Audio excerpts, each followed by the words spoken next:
Yang sama-sama kita muliakan para pejabat utama Polres Kolaka, saya muliakan, saya hormati, saya banggakan teman-teman anggota Polres dan staf yang sama-sama dirahmati dan diberkati oleh Allah Subhanahu wa Ta'ala.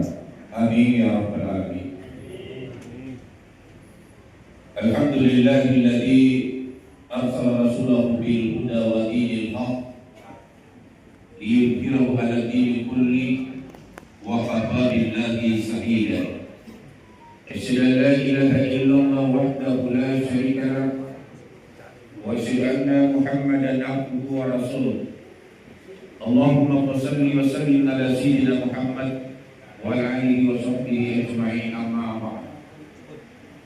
Alhamdulillah, pada pagi hari ini Allah Subhanahu wa Ta'ala masih memberikan kesehatan, kesempatan dalam menjalankan aktivitas keseharian kita.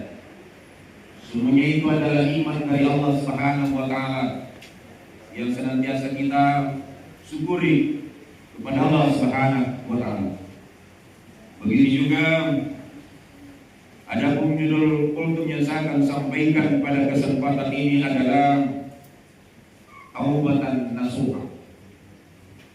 Bahwa pada hakikatnya manusia dilahirkan di atas permukaan bumi ini semuanya dalam keadaan suci, dalam keadaan fitrah, tidak memiliki dosa. Nanti setelah kita balik baru dihitung kita ketika kita melakukan suatu kesalahan, kehilapan, baru ditulis, dicatat oleh Allah sebagai pelanggaran atau sebagai dosa.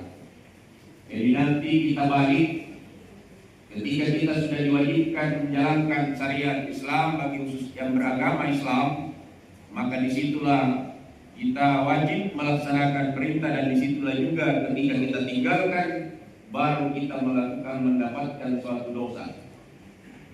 Tapi Allah Subhanahu wa Ta'ala Maha Ghafur, Maha Pengampun dari segala kesalahan manusia. Nabi Adam alaihi salam yang dulunya ditempatkan di dalam surga kenikmatannya Allah, karena melakukan suatu kesalahan, kehilapan, dilemparkan ke dunia ini. Timbul pertanyaan, seandainya Nabi Adam tidak melakukan dosa, maka tidak ada penghuni manusia di atas permukaan bumi ini. Untung Nabi Adam melakukan suatu kesalahan, kehilapan. Apa kesalahan, kehilapan yang dilakukan Nabi Adam? Cuma memakan buah kuldi atas rayuan istrinya. Buah kuldi itu adalah buah yang dilarang dimakan oleh Nabi Adam, karena penduduk surga pada waktu itu baru Nabi Adam dengan istrinya. Belum ada yang lain, hanya malaikat. Tapi manusia hanya Nabi Adam dengan Siti Hawa. Kesenangan sudah diberikan, satu saja dilarang. Semua fasilitas di dalam surga kamu bisa nikmati, wahai Adam.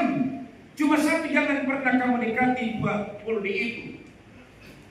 Tapi karena rayuan iblis, diperdaya oleh istrinya, maka disitulah dia mencoba bahwa kamu dilarang itu karena ada suatu kenikmatan. Ketika kamu kenikmatan melakukan suatu dosa, maka kamu di situ harus bertaubat. Maka dia coba, dia makan buah kuldi itu.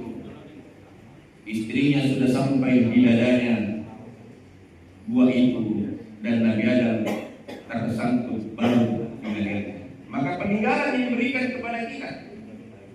Kenapa laki-laki ada tersangkut apa di leher kita ini? Ini adalah salah satu pelanggaran yang dilakukan Nabi Adam. Dia baru sadar bahwa ternyata itu ada dilarang, sehingga tersangkut tidak sampai naik, tidak bisa juga turun. Kalau istrinya Siti Hawa sudah sampai di dada, itulah sehingga muncul. Itulah yang digambarkan bahwa suatu pelanggaran sehingga diakibatkan menjadilah aurat bagi laki-laki, begitu juga bagi perempuan. Allah Subhanahu wa Ta'ala menegaskan di dalam Al-Quran, ya ayyuhalladzina amanu tubu ilallahi taubatan nasuha. Hai orang-orang yang beriman, bertaubatlah kamu kepada Allah dengan sebenar-benarnya taubat kepadanya. Bagaimana itu taubat yang sebenarnya? Yang pertama, ketika kita melakukan suatu dosa, yang pertama kita lakukan mengucapkan astagfirullah wa atubu ilaih, mengampun kepada Allah. Yang kedua, menyesali perbuatan dosa yang pernah kita lakukan. Dan yang ketiga, berjanji kepada Allah Subhanahu wa taala tidak akan melakukan dosa yang sama. Dan yang keempat, kita menutupi kesalahan itu dengan amal-amal ibadah. Dan jangan pernah sampaikan dosa yang pernah kita lakukan kepada siapapun, termasuk istri kita, termasuk yang kita anggap kita percaya. Jangan pernah kita ucapkan, hanya kita yang tahu dengan Allah. Kenapa? Karena yang tahu kita dengan Allah. Jangan kita sampaikan pelanggaran dosa yang pernah kita lakukan, karena yang menutupi kesalahan dosa kita yang pernah kita lakukan adalah Allah Subhanahu wa taala. Betapa sayang dan cintanya Allah kepada kita. Kenapa kita mau berikan kepada Allah? Yang kedua, innallaha yuhibbut tawwabin wa yuhibbul mutatahhirin. Allah mencintai, menyayangi orang-orang yang selalu bertaubat kepada Allah. Rasulullah sendiri orang yang dijamin oleh Allah Subhanahu wa taala, dia bertaubat 100 kali. Kita umatnya yang melakukan satu kesalahan dan kehilafan dimanapun, hanya kita disuruh beristighfar sekurang-kurangnya 3 kali atau sampai 33 kali. Maka disunahkan untuk selalu kita mandi taubat sebelum, jadi setiap kita mau salat subuh, kita usahakan mandi taubat. Mandi taubat itu mandi ketika kita mandi, kita berniat. Nah yang itu ghusla taubatan billahi ta'ala. Jadi kita siram air kanan 3 kali, baru kiri, baru siram kepala. Maka seluruh dosa yang kita lakukan dalam 1 hari atau mungkin dari hari-hari yang lalu, maka digugurkan oleh Allah Subhanahu wa taala seperti digugurkannya daki pada diri kita. Yang kedua, kita senantiasa salat taubat. Kapan waktunya? Selesai salat maghrib. Setelah salat sunnah maghrib, kita lanjutkan 2 rakaat sampai 4 rakaat. Usalli sunnah taubat rakaatain lillahi ta'ala. Setelah itu kita beristighfar. Mana istighfarnya? Di sujud terakhir. Perbanyak membaca zikirnya Nabi Adam dan zikirnya Nabi Yunus alaihissalam. Mana zikirnya Nabi Adam?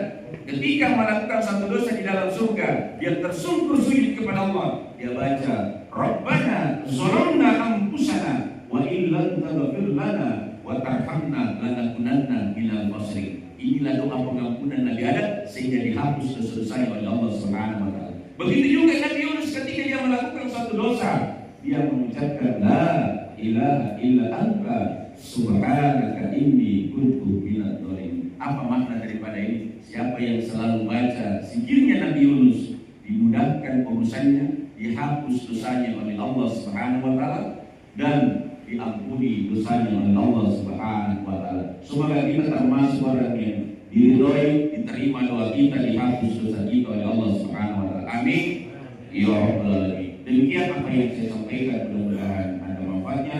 Lebih kurangnya dimaafkan. Wallahu muwaffiq ila aqwamit thoriq. Assalamualaikum warahmatullahi wabarakatuh.